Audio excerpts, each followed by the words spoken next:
Comment se passe une pause tendresse et consentement? D'abord, on arrive, on se présente, on boit un petit café, on se met à l'aise. Ensuite, on démarre. On démarre par un atelier qui dure à peu près 1 heure, où on revoit toutes les règles ensemble, les 11 règles. Et puis, pendant les règles, on en profite pour faire des exercices pour à la fois faire connaissance, briser la glace, et puis commencer à poser nos limites.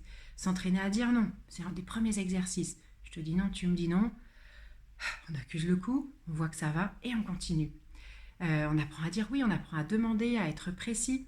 Ce qui permet ensuite, une fois que cette heure est passée, de passer les 2 heures suivantes ensuite à faire ce qu'on veut. Et c'est là où la magie peut arriver. À la fois, c'est très déstabilisant de dire mais il y a pas, c'est pas guidé. D'autres ateliers câlins guident des exercices tout au long. Moi non. Cet espace, il est ouvert et vous décidez qu'est-ce qui est juste pour moi maintenant. Qu'est-ce que j'ai envie d'essayer. Qu'est-ce que j'ose m'offrir aujourd'hui. Qu'est-ce que j'ai envie.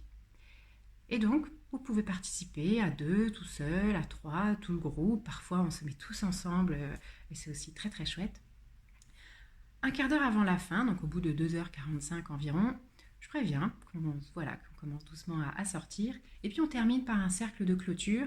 On peut chacun partager un mot si on a envie.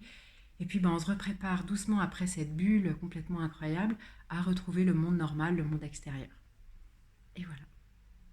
À bientôt peut-être.